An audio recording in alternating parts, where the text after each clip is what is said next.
Well, it's the holly jolly season, so I'd like to welcome everyone back to another exciting episode of Vino Volley. My name is Michael Wall, and as always, my co-host, Ryan Rebecki. It's the holiday season. I am so excited. It might be one of my favorite times of the year. Besides Turkums, obviously. Beside Turkums, Yeah. which was excellent. Yeah, I think this and like late spring, early summer, just really I'm a fall guy. big fall guy. Big fall guy.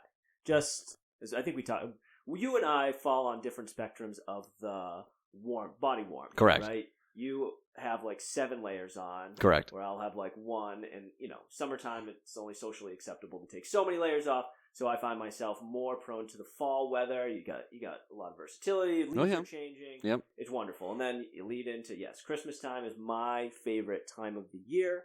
There's nothing I love more than having a Christmas tree, but I appreciate its finite nature. I don't overdo it.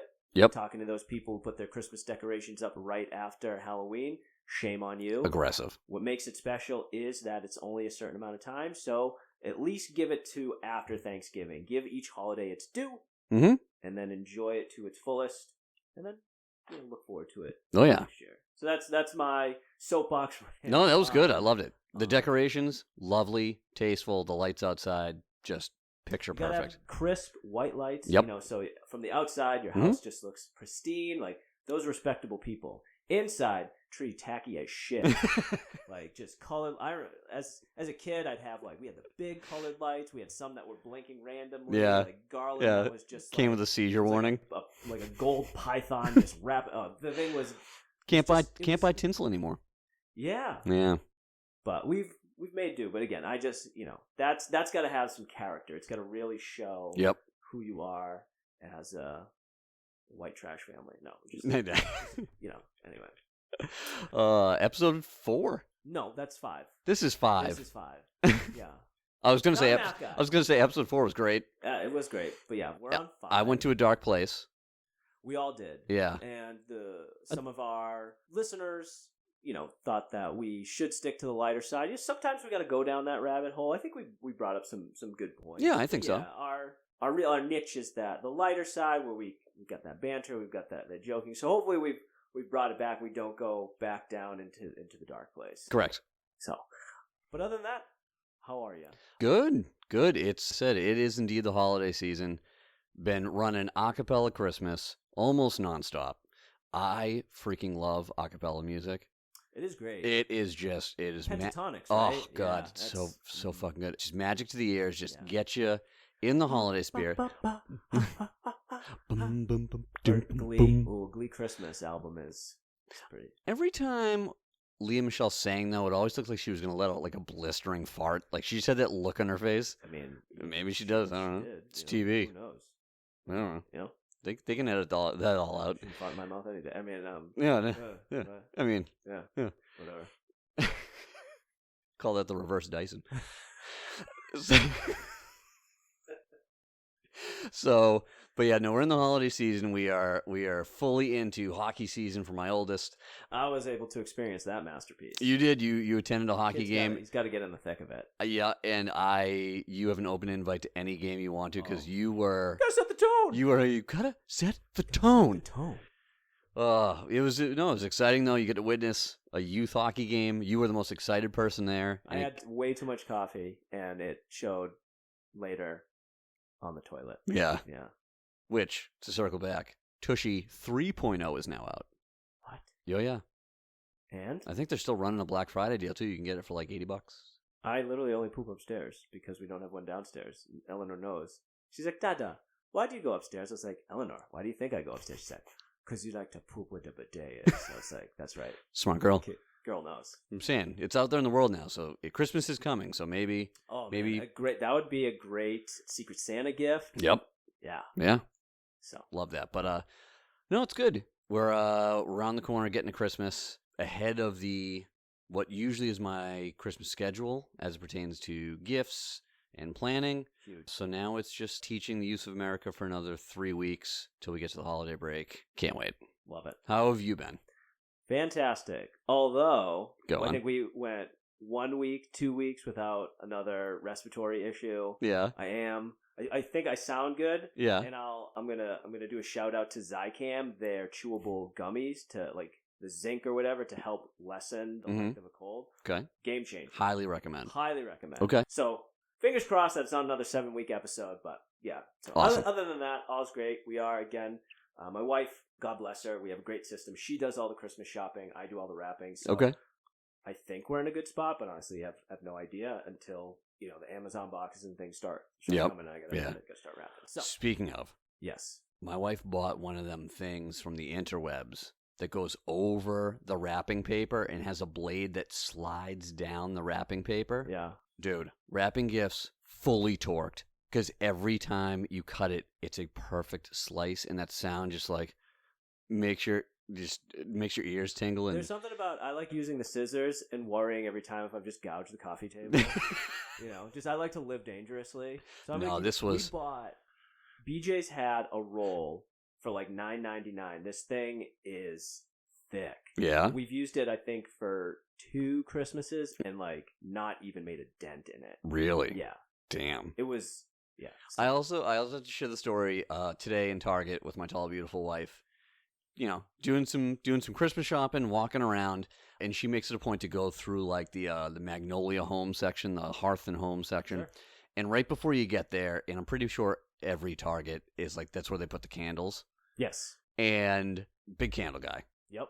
Right? Especially this season. Dude, I hoard candles from Trader Joe's, but we'll get to that. So I had a moment where I picked up a candle. It was your standard balsam fir candle, which is my absolute favorite, and I take a whiff of it, right? My eyes roll into the back of my head, and I do like a body shiver, and I say out loud, I go, oh God, I'm a whore for balsam fir. And this 70-year-old woman walked by and started laughing her ass off at me. She's just, oh yeah, it was just one of those pure unplanned moments of like, that's hilarious. Yeah, big balsam fir guy.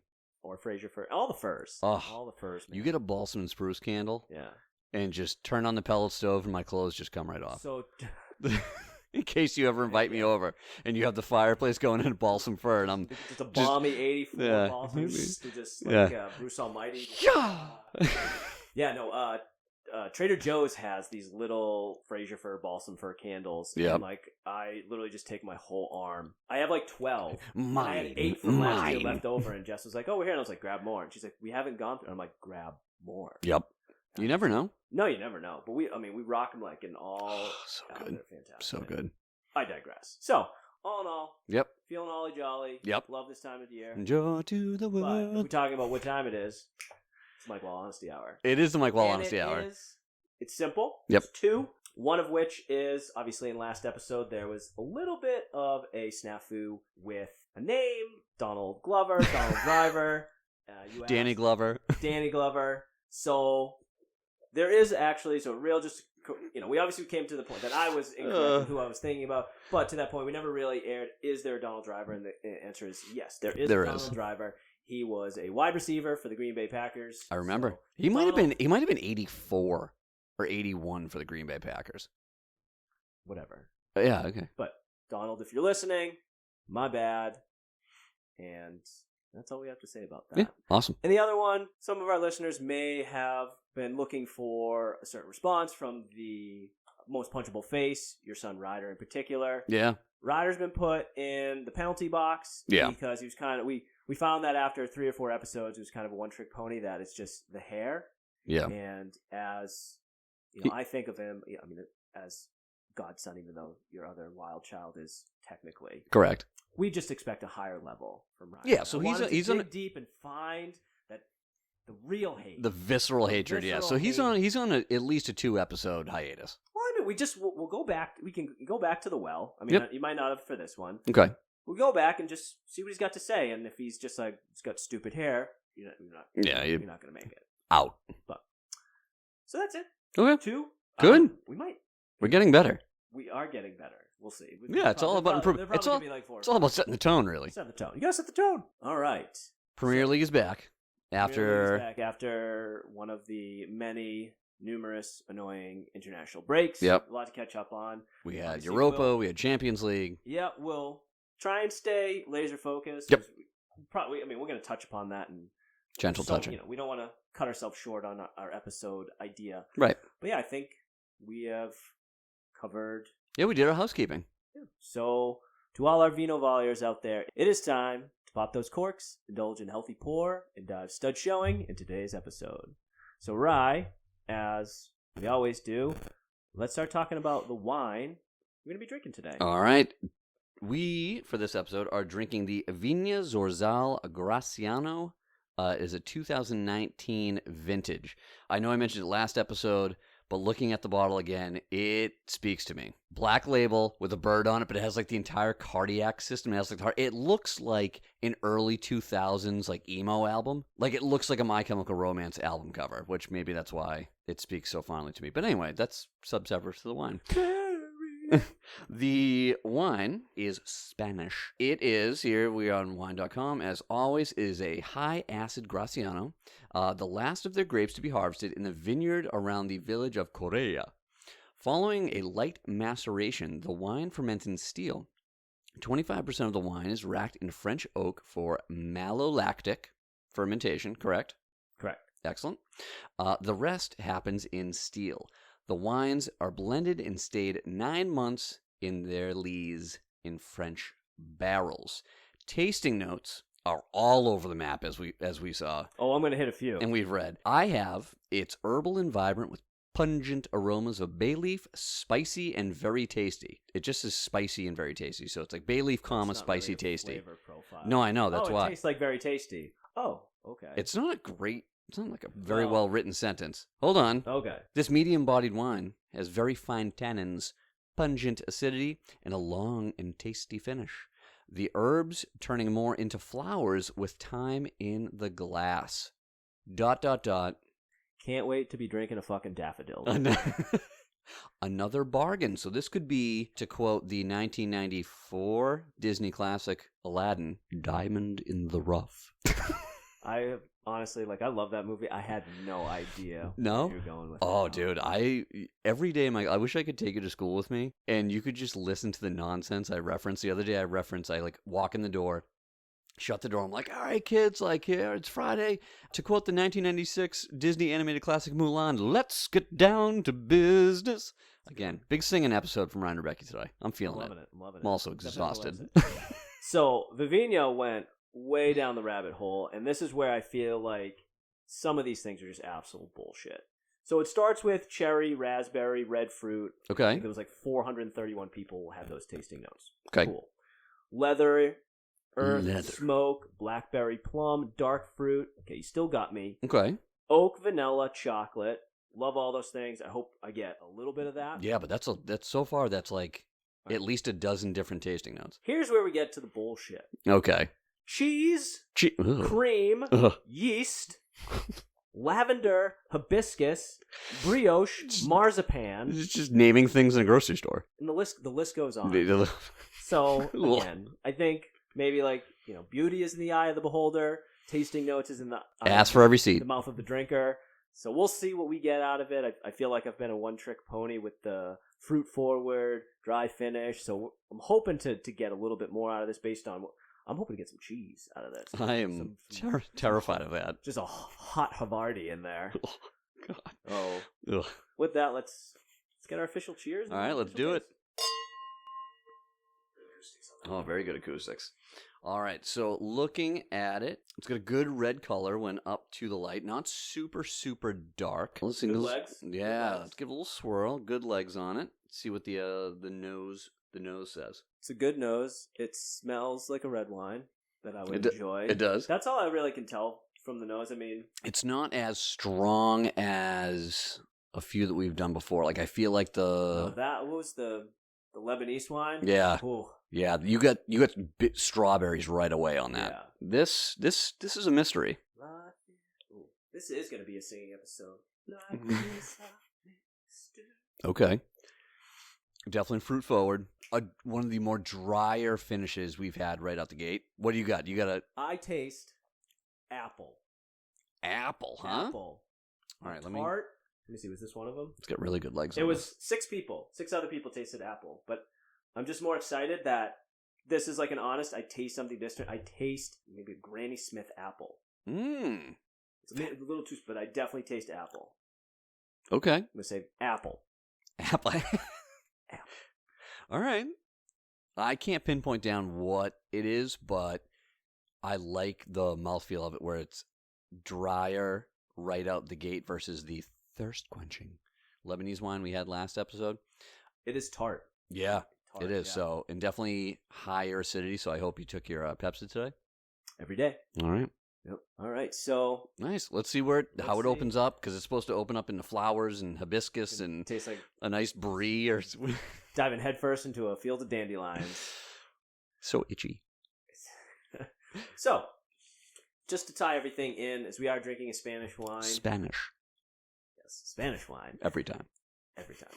The reason for that was today's conversation, we are going to be focused on coaching in the modern era. And what that means to me, or what that means to us, is to talk about what's more important, the superstar or the coaching philosophy, as well as dealing with the superstars in today's, and certain coaches take a different approach, as whether it's better to cater to them, to let them flourish, or to let them or make them adhere to the system, because in the grand scheme of things, that is the most important thing. Ryan and I obviously have different experiences. Ryan has a multitude of coaching experience. Oh, thank you. So he is going to kind of talk through that, where myself, obviously more so from a fan perspective, watching the history of soccer, watching different teams, watching the success, watching the struggles, and my personal thoughts of what to be the perfect blend for that. Awesome. And again, so Spanish wine, the reason is specifically one coach that I'm going to highlight for today's conversation is Xabi Alonso, former Liverpool, former Bayern, Real Madrid player, phenomenal Spanish player. Spanish. Currently do you watch American Dad? Because all I can think is, Ricky Spanish. Yeah. It's Ricky Spanish! So, Bayern Leverkusen, currently 2 points ahead of Bayern Munich. Yep. And I have a big game against Dortmund.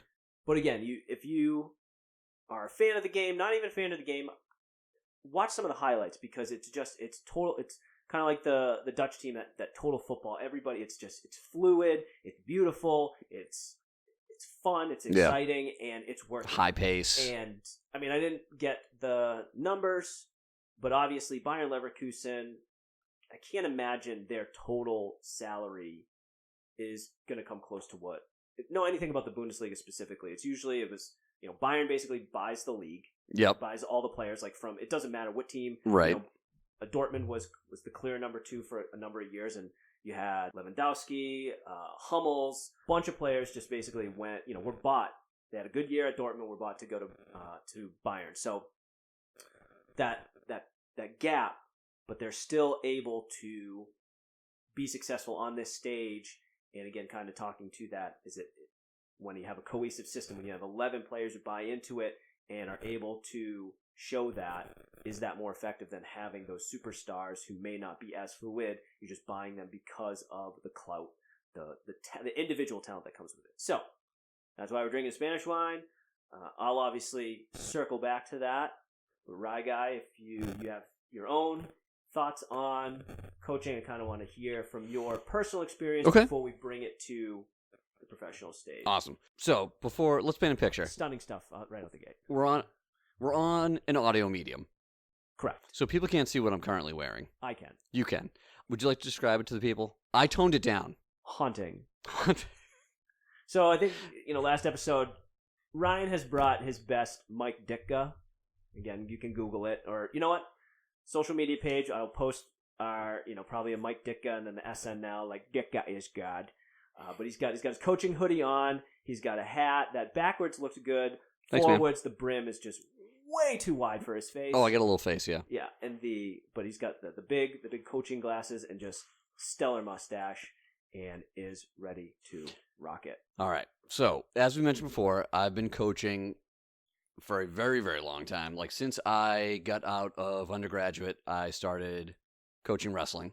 So that's kind of where my coaching background started, and it very quickly went into soccer. So I was coaching high school wrestling and soccer. And you could say I was under the tutelage of one of the best coaches I've ever seen in my entire life, who's a good friend of mine. He's a vice principal at the school that I teach at, had, I believe, over 200 wins, coached for 20 some odd years.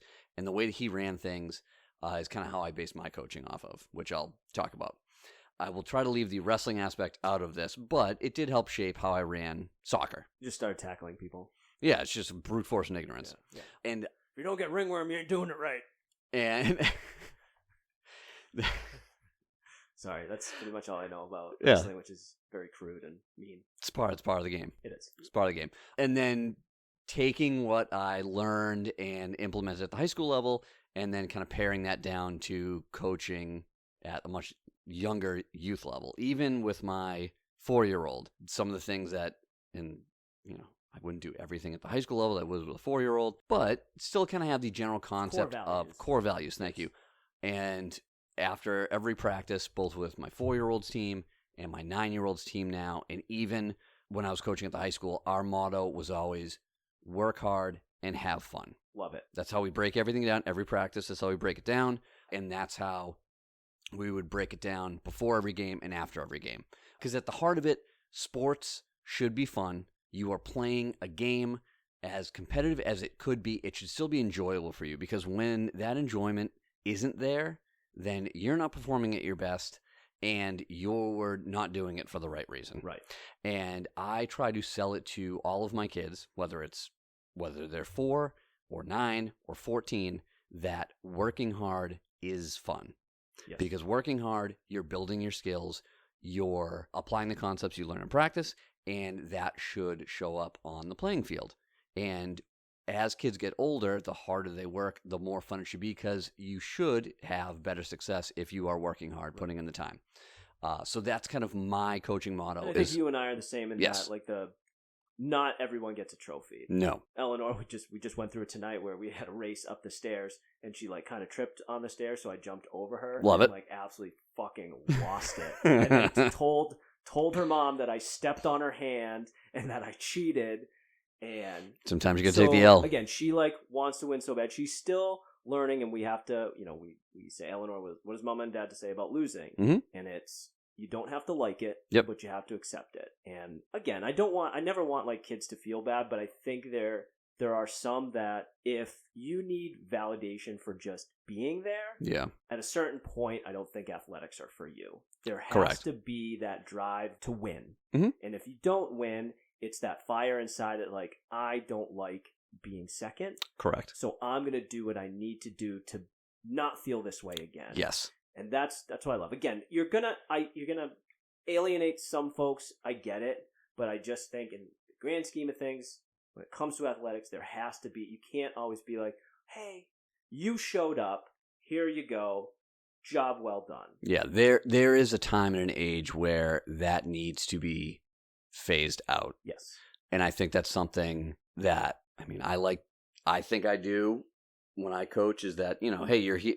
The kids who I have on my team now are, because I coach the highest level of grade 4, the kids who are on my team should be there, and they understand the expectations, and they understand that, like, just because you show up doesn't mean anything. Like, you're showing up with a purpose and a direction, and you are going to work hard. And by working hard, like, you are going to, like, in turn have fun. Right. No. So just to continue on, like the whole like coaching philosophy thing, and I think where this translates, I imagine successfully to higher levels, is buy-in.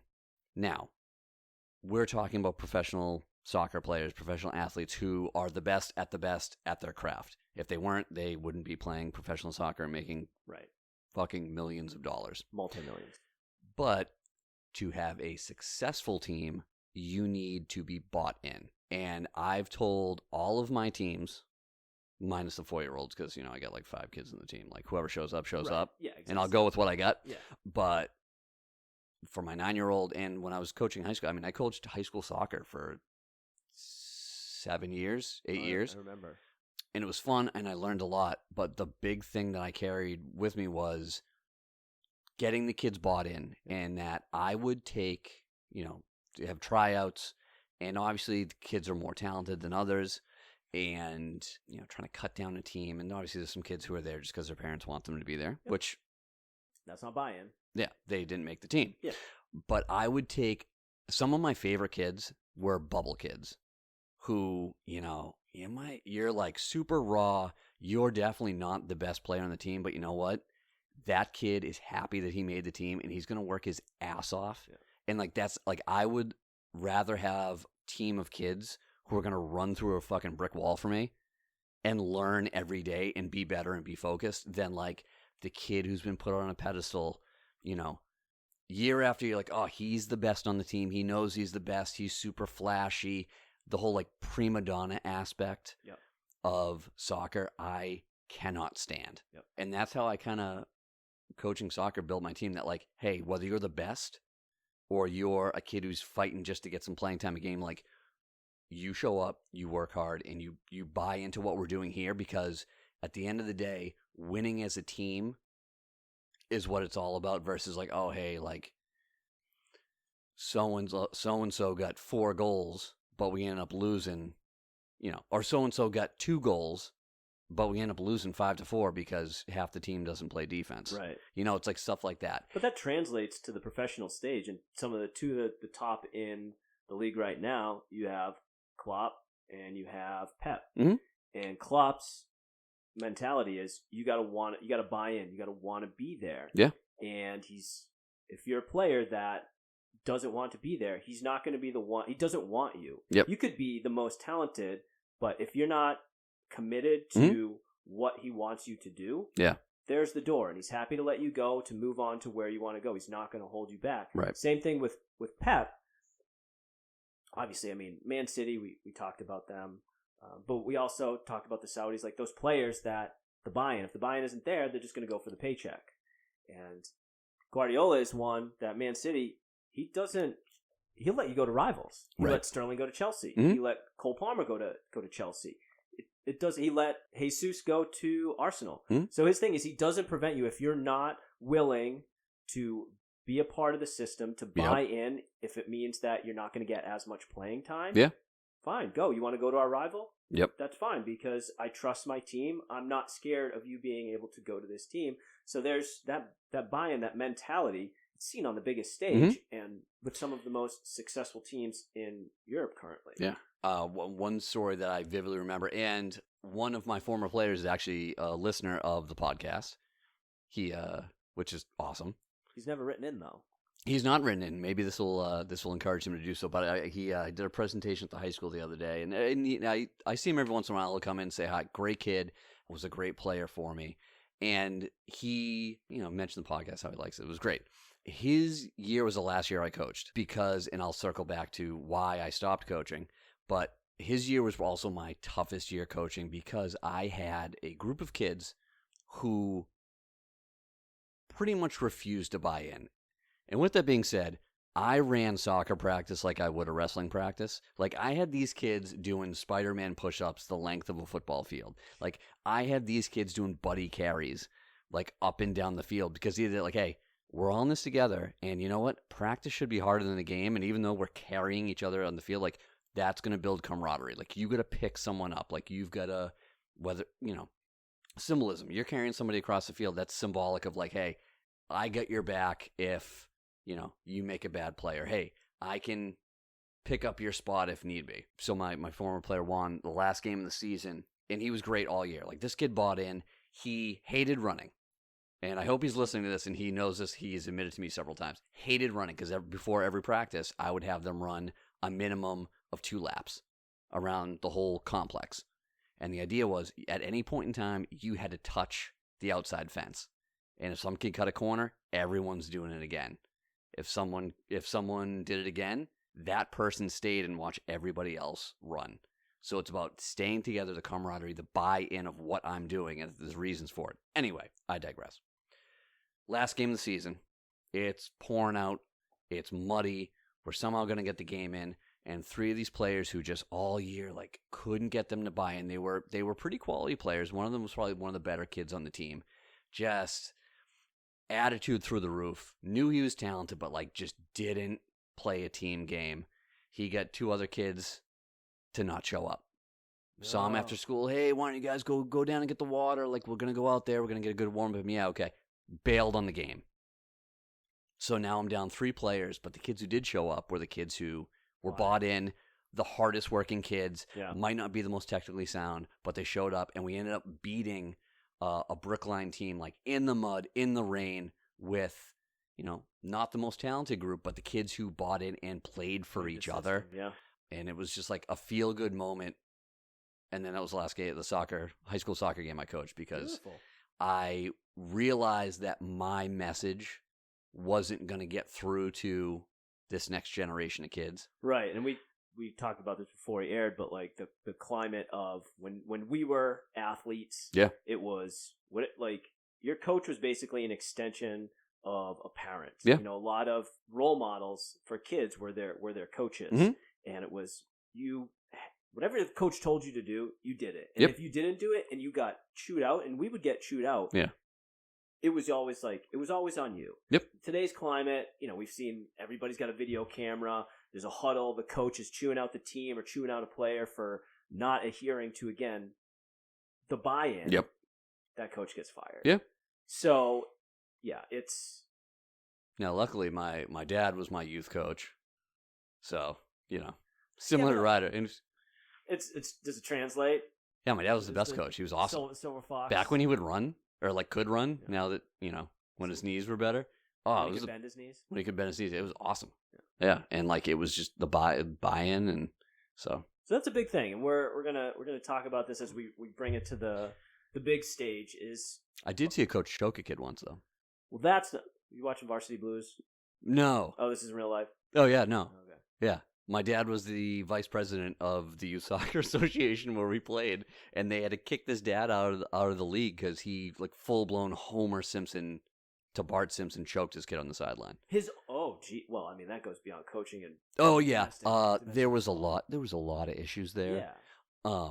But yeah. Lighter side, that's dark. The letters. Let's laugh about it. Ha ha. Yeah. Joy to the world. So yeah, so to bring it. to end my coaching story, I stopped coaching because I realized that this generation of kid, less and less kids were going to buy into my message, at least where I was teaching and coaching. So I'm like, you know what? Maybe someone else might have a better message, or a message that can bring this generation, this group of kids together. And I was like, you know what? Think I'm done here. I've done my civic duty. Done my civic duty. It was fun. I learned a lot, but it was getting increasingly frustrating to enforce kids being student athletes. Like, I would sit kids if they got in trouble in class. I would sit kids if their progress report sucked. I would have them stay with teachers. I would hold mandatory study halls. And this is for, like, freshman soccer. Yeah. But it's like, Doesn't you know matter. what? You gotta set the tone. gotta set the tone. So, yeah. So, I think coaches should be rigid, yet understandable, and still, even at the highest level, like, work hard and have fun. And that was, again, perfect. There's Out. yeah. Mic drop. Yeah. Done. There is that balance, right? You can't be a fucking dude. Very active hands. For folks who follow us on social media, you probably see the brand new setup. I did this, so we obviously didn't look like homeless people just on empty cardboard boxes. Heroin den. Yeah, we've got nice swing arms, and I've made it so that Ryan is right-handed, so that his drink arm is free, and somehow he still manages to ding the fucking thing. So hopefully, I have terrible depth perception and night vision, night blindness. Anyway, so hopefully we can edit that out, but most likely not. So as I was trying to say. Coaching, there is that you got to strike that balance between respect, but also you can't just be an absolute. You've got to have some compassion. And correct. It's so funny that everybody's listening, right? Our social media feed always seems to cater to what I think we're going to talk about. Mm-hmm. A video came up, and it was Sir Alex Ferguson talking a story about it was he's sitting with Ronaldo, and he was talking about his players, and he was, I mean, you obviously. So in love with David Beckham. The Beckham documentary. And he talked about, any player would talk about, he was a hard-nosed, it was my way or the highway. Correct. But he also had this level of compassion where anything that, it had to do with, your family, it was a player that their mother passed away, and he was just like, yeah, no, that's first. You take your time. Right. So there's that, if the coach respects me, I respect them. Mm-hmm. And that helps the buy-in. Correct. So he was, they were kind of talking when it came to bringing it present day with Ole Gunnar Solskjaer. I think it was during the time where Ronaldo lost his child, Oh yeah. I don't know. It wasn't confirmed. Again, it was just kind of alluded to in the video, but that there wasn't given that time to like be with your family, and that could have started the schism that obviously led to him eventually. Yeah. Leaving. Obviously, that wasn't under Ole. It was under Ten Hag, which we'll kind of get to as we talk about buy-in. Is the system more important than the player kind of thing? Yeah. So anyway, I think that you have to have that mutual level of respect. It's one of the reasons I love Jurgen Klopp. Obviously, as a Liverpool fan, I'm going to be biased, but I think there's certain things I can try and separate myself from and look at and say, yes, okay, like some of his press conferences, some of the things he says could irk me a little bit as an opposing fan. But from a passion perspective, from the way that his players embrace him, his system, there has to be both like literally and figuratively embrace him. Yes, there's, again, I said, Paul Hollywood, handshake, Jurgen Klopp, hug. Like that embrace, like coming off the field, the one that is just like so genuine. You've been the star, whether you've had an off day, he's just there. It's just like he doesn't even have to say anything. You just know by his embrace, like he's got your back, and to that you've got his back. But he wholeheartedly is buy-in. It's a system. It's not one player is no bigger than the other. Obviously, you have Mo Salah, you have certain guys that have gotten bigger contracts, but they kind of stay within that realm so that no one's astronomically out of whack than the other players. So it just keeps that cohesive unit. Yeah, if you can keep those egos humble, then you have, like you said, a cohesive unit of super quality players who are all playing for each other. Yeah, and so that my take is that in the grand scheme of things, the coach, the system is more important than the player. And you kind of see that. They talk about the bounce back when a team loses faith in a coach, the coach gets fired. What happens? The new coach comes in. It could be in there 1 or 2 weeks. That team plays exponentially better. They could go to a 4-4-2, like your generic system, but they just play because there's, right, it's new. There's the immediate buy-in. Mm-hmm. And that's just the importance of the system. And we can see, like, Roberto De Zerbi from Brighton. First of all, their recruiting system is unbelievable. We've Alexis McAllister, Moises Caicedo. I'm missing a couple other big names. But they find these young talent, but they bring them into this amazing system that just, it's a machine. Yeah. And that's why, again, they were promoted just a few years ago, but they're, I think, sitting maybe 8th, probably higher in the table. No, I think they're higher than the table. Unai Emery, another one. I sneaky love their logo too. It is with the seagull. But like that's a no, I know. Unai Emery, right? Went to Arsenal. I mean, obviously Sevilla. They were the Europa champion kings. Sevilla would held the record for, I think, total wins in the Europa League. Goes to Arsenal. Mm-hmm. Again, battles with those superstars. They don't embrace the system. He's the one who gets nixed. Right. Goes to Aston Villa, doing amazing things. Again, there's a total buy-in there. You can see the fluidity in the system, and they're right on the heels of top 4 spot. Yeah. So we obviously talked about Guardiola, Klopp, but a couple other notable is Jose Mourinho. He was the great man management, bit of an asshole, but he had a system, and if you bought into it, he's good for the game. He's amazing. Like his attitude is bravado. Yeah, it's amazing. I love it. It's a villain that you love to hate. His style of football isn't flashy. If we had 12 men, we put them behind the ball, and we're going to catch you on the counter. Mm-hmm. And I think that was people's biggest problem at Man United, is that's not the way, air quotes here, Man United play. But he got them one of his seasons, 2nd place. And you had Paul Pogba, again, dealing with those superstars. Yeah. He just wasn't having any of it. It's like, you don't buy into the system. I don't care if you're $100 million player. Yeah, pound sand. You're going to sit on the bench, and eventually was out the door. Mm-hmm. I mean, he is one where he's so dedicated to the system that I think it runs his course. I don't think he has There's players that love him will fall on the sword for him, but I think... Yeah, he is kind of like a grating... Yeah, and it's a quick drop-off. Yeah. He's okay to be like, all right, you don't like me anymore? Break the contract and pay me.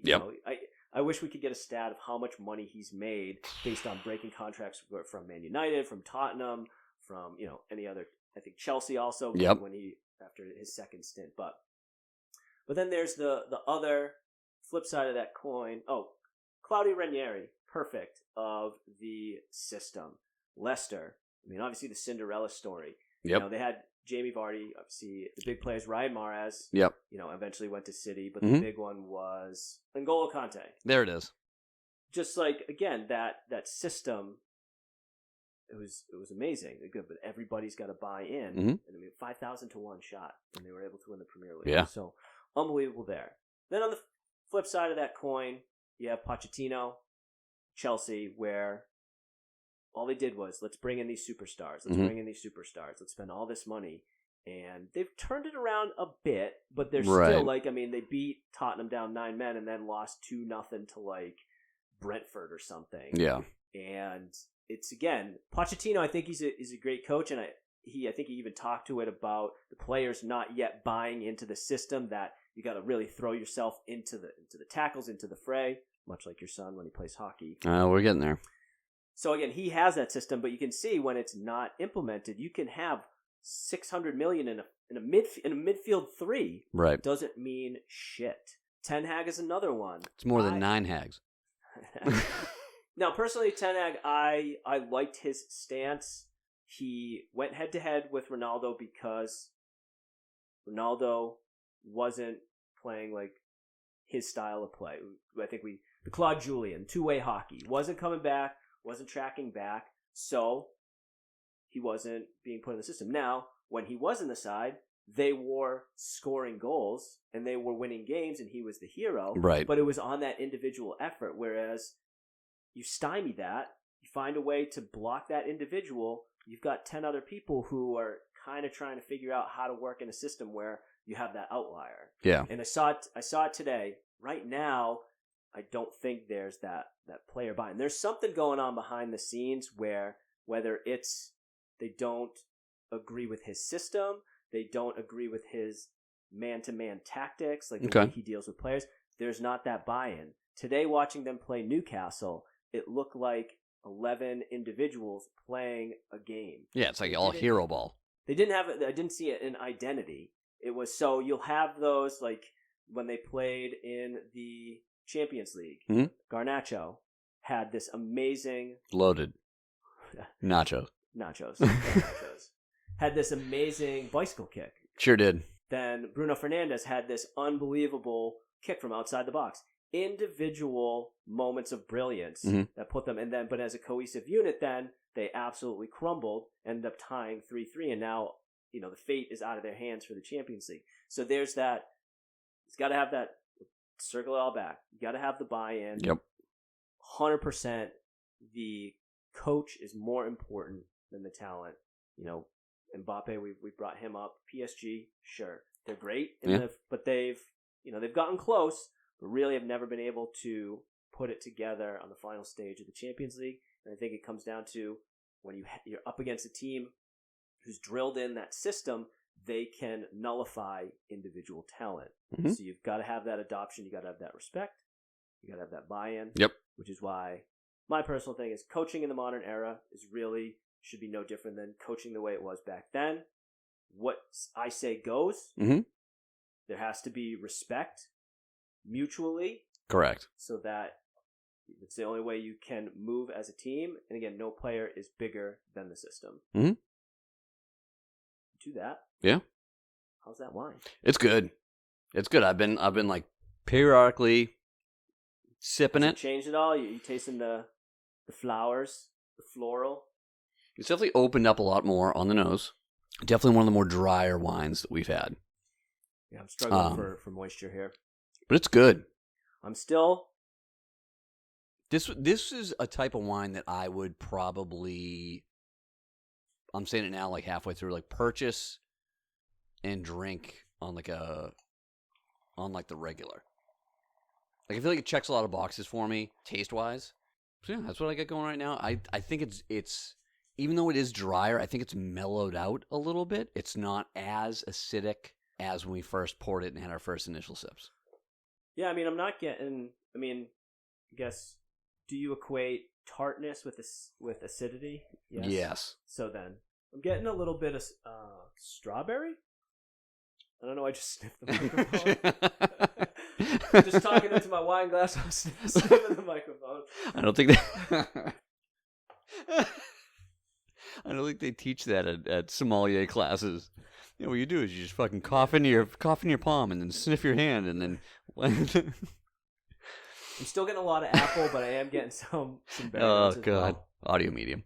Oh, that's great. That's great. Yeah, I like the. It's nice though. I like the smell of it. I'm It glad. is. I'm glad I came across this. It is very dry. I'm still getting a lot of tart. Mm. Like, it is like sour. Yeah, Like in a good way, like sour apple. like this would be a wine. I think probably all of the ones that we've had thus far, and maybe because of the uniqueness of the label, I feel like it's like this would be one that if I saw it again, I'd probably buy it. Right now. We're going to go back to the tape. You've had to have said that for at least every single episode. Besides maybe the Portuguese one, which still haunts you. 4 out of 5. It's one. It's one you can bring. I haven't mentioned food. Yeah, I haven't mentioned. I haven't mentioned using my hands to eat. Anyway. Are you ready? Yeah, I want like the NFL films or like the football. Well, that's what I need. Refresher. So the team that we're choosing today is none other than Luton Town. Jan will living here in Luton Town. I forgot that. And it's getting very hard to play. Ooh. All right, you can go. That's how the song goes. So, before we get into the players and kind of eviscerating them on both the physical and other levels, just being shameless. You sniffed your microphone. Yeah. Did want to tell you a little bit about Luton Town's story, as they are an interesting one. Recently promoted. They were relegated first out of the first division in 1992. And through that time, they suffered points deduction, much like we're seeing with Everton. I wasn't able to get the specifics of why the points deduction. They had a bankruptcy scare. And then after successful exits, it left them in non-league football. They dropped like 5 leagues down in successive years. Jesus. So it wasn't until 2013 that they finally got promoted to League 2. Then in 2018, were promoted to League 1. 2019, they were promoted to the EFL Championship. And then in 2023, they were promoted to the Premier League. Now, we'll talk about this in greater detail, the beauty and agony of relegation and promotion. When a team gets promoted to the Premier League, just based on TV, everything, they get an influx of $200 million in revenue. Whoa! Just by I didn't realize it was that much. I knew it was like significant, just by being promoted. So they used it to upgrade the stadium, because their stadium right now holds 10,000 people, which is way below. Yeah, it's like a barn. It literally is like a horse racing track. The big thing about it is you can actually watch a video of fans walking into the game in Luton Town. So it's basically right in it's in the middle of a neighborhood. Mm-hmm. So you're walking through people's backyards to get to the entrance. It's actually pretty cool. Just a bunch of drunk so English people. Like, they talk about like the opposing fans and like walking out and like, someone from their backyard just watch the game, just don't step on me daisies. Verbally accosting you. So it is kind of a cool story. Unfortunately, well, who knows? With the points deduction, they could stay up, although it's not looking great for their. Hopefully, they don't successively go down, because obviously I'd want them to stay up. I want them to stay up. So the flip side of that, and again, we'll reiterate in future episodes, but that $210 million obviously is used for stadium renovations, is used to pay Premier League salaries, to bring players in to obviously help you stay promoted. Right.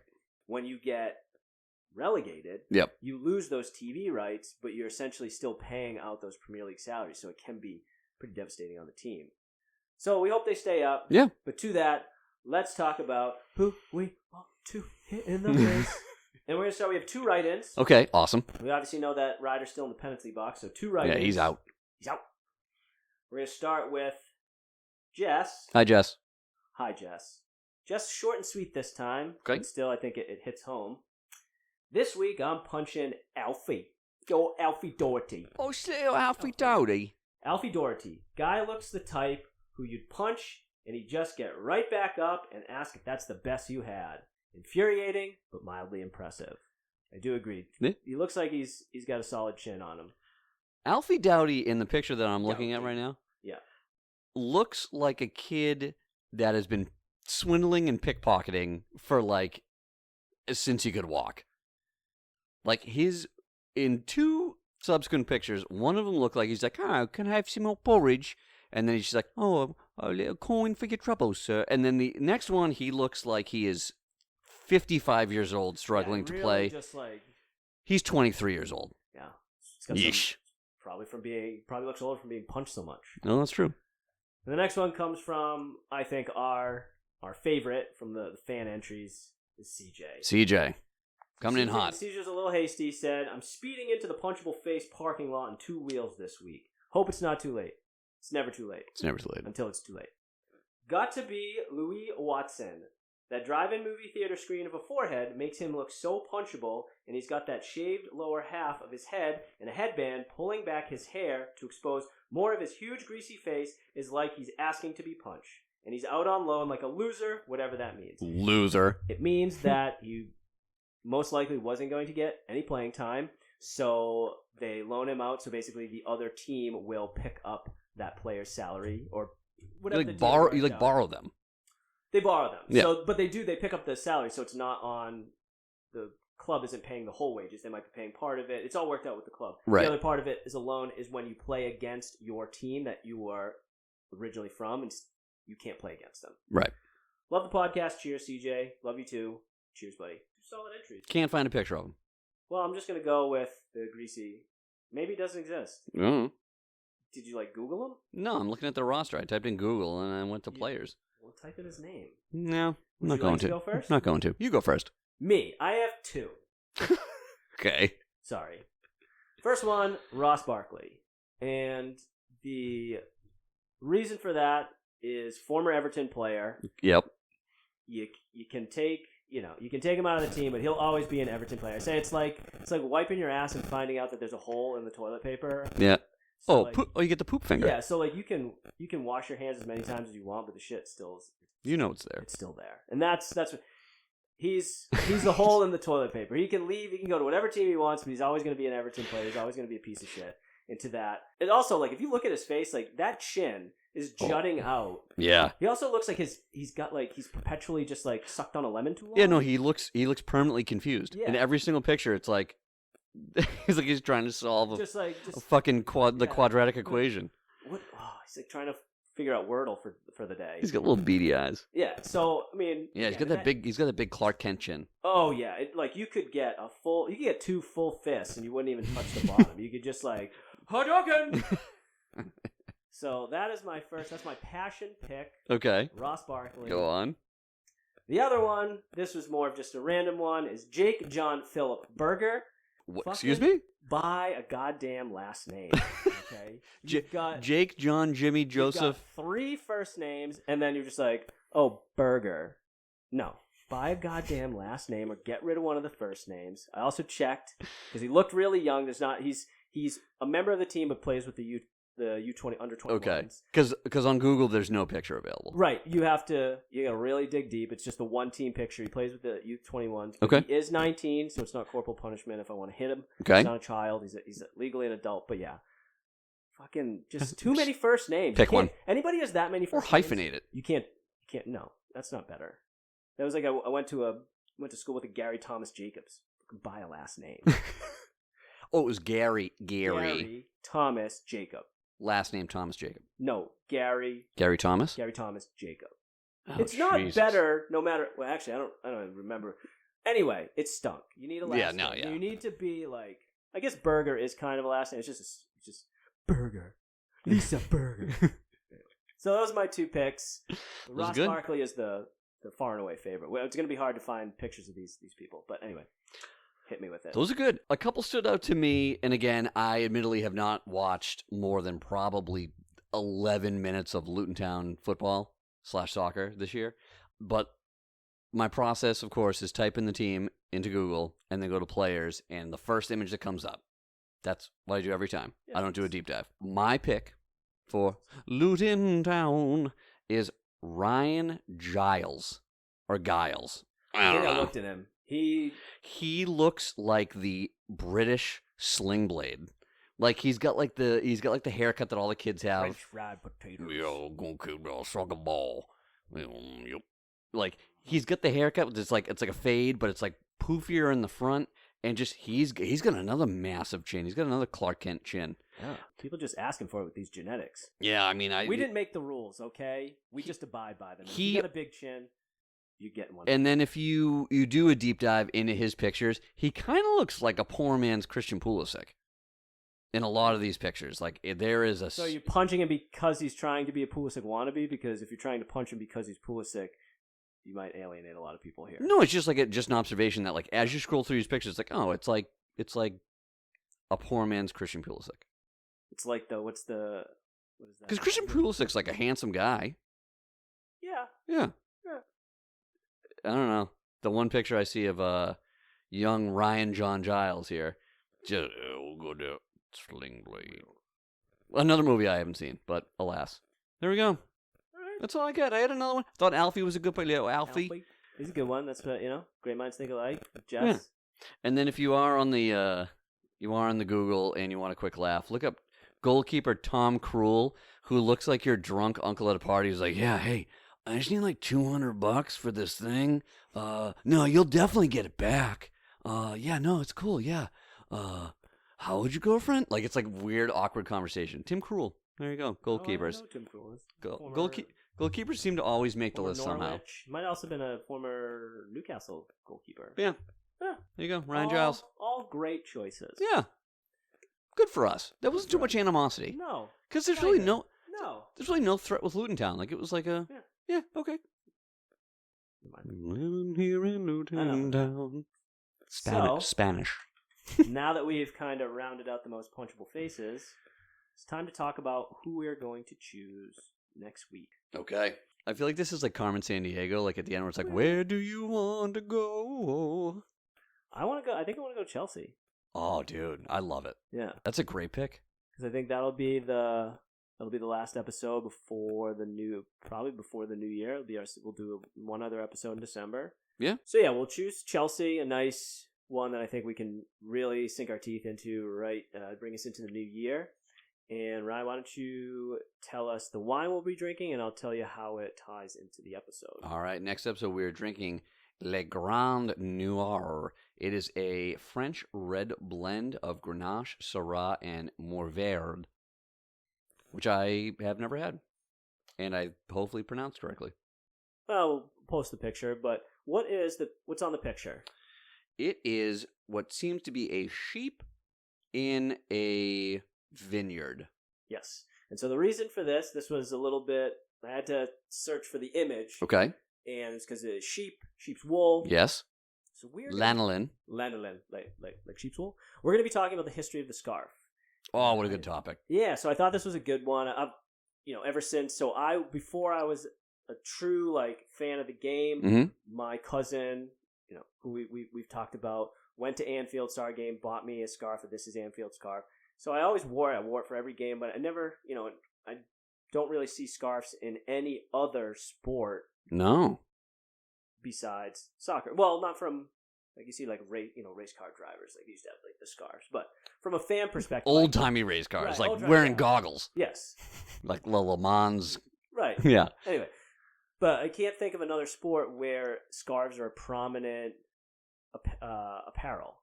So, yeah, could be wrong. No, or any apparel that's not worn by a player, right? You wear a player's jersey, or you wear a baseball hat. So we're just gonna, we're gonna talk about the origin of it. Yep.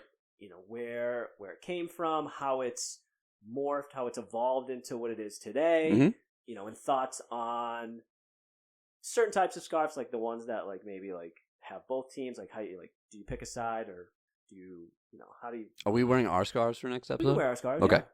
And I'll post pictures of our scarves on social media. Love it. Maybe that's the one we'll take a picture of us, and we'll. So to that, we'll talk about the history of the scarf. Awesome. Follow us on our social media outlets, which is VinoVolley85 on Instagram. You can email us at vinovolley85@gmail.com. The link to our website, the easiest, instead of trying to type the whole thing in, is just access it from the VinoVolley85 Instagram account. Correct. We post most of our social media. So again, we're continually growing. We have, I think, over 200 followers on Instagram. That's so cool. Hopefully some of those become listeners and start, emailing in to the Most Punchable Face. Or a lot of them are, some of them are sommeliers. So I would love to get some advice and some recommendations on wine. But that's where we're going to be for... Even email in and tell us we're a bunch of assholes and we have no idea what we're talking about when we're doing these tasting notes.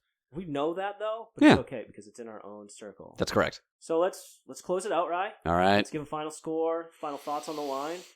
And if you say nosh or... No, I'm good. I noshed earlier. I did finger food earlier. Did a little charcutes. Yeah, made some nice Italian soup earlier. Man, I kind of jammed myself up last episode with the 7.9. I'm not ready to cross the 8 threshold, but this is... It's good. I think it might be my favorite so far. Interesting. Yeah, I like how it tastes. I like how it holds up. I like how it's opened up. I do like the drier finish. We haven't had a real super dry wine yet, but I like the mouthfeel of it throughout. The last episode I gave a 7.9. I really kind of fucked myself there. But did you want to go higher on that one? No, but I think I would put it higher than the Messiah. So you know what? So you go. For the sake of Price is Right rules, I'm going 7.9. I'm not going to do that. You won't do 2 decimal points? No. It ruins the feng shui of the website. Just do it. If you feel it's better, it's okay to go into an 8. That's what you feel. You go 8.1. I don't give a shit. I really wanted to go 7.95. Not going to happen. Fuck. It's the whole reason I went to 2 scores, because I didn't want to go out 2 decimal places. Fair enough. Yeah, I'll go 8. There you go. Fuck it. Beautiful. It's good. I like it. I'm not angry about it. Yeah. Besides the fact that we're not going to 2 decimal points. You have no choice. So. Yeah, no, I'll go an 8. I So think it is. Social media. I think it's a quality, because I bought this. I can't remember how much I paid for it. It was probably. I think you said 16, maybe. Does that sound right, or? Is it 14 or 16?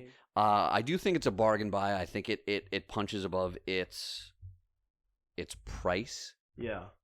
And as it said on wine.com, it is definitely a bargain find. So yeah, I'll go an 8 on this one, and hopefully I don't jam myself up for further episodes. But you know what? I'm a happy kind of guy, and I'm happy to give out a score like that. So it said the average price is $17, so probably around that 14 to 16 range. Yeah, all right. So we'll give when I do the. I did good. Write up on the website. Nice. Me. So I think I'm just more excited that I tasted something different in the apple. I was hoping that it would mellow out more. Like it's dry, but it is still very tart to me, and I just wanted it to just smooth out. I think it's got great color, great legs. I think it does punch above its weight, especially for, if you did pay average like $15 for it. Yeah. I'm going to go 7.5. It's a good score. Solid score. I like that. Still mine is, because again, I love the you started low, so I think you played this game right. I mean, No. A score is a score. Yeah, if I can give everything a 10. Yeah. I don't get drunk. No. But yeah, I think, what did I say, 7.5? 7.5. 7.5, solid. Again, I'm more the bolder, but like bigger mouthfeel. Yeah. Like the Petite Syrah, I think will, that's usually what I tend to go to. So 7.5. Another one in the books. And holiday season is fast approaching. It is. Jingling the bells. We'll be twinkling the lights. We'll be ring ding dingling. But yeah, we'd love to keep going. But after VAR review, we are officially out of wine, and thus we'll need to put the final cork in this episode and say, listen to us next time on another exciting episode of Vino Volley. Ryan, you know what to do. All right, another great one.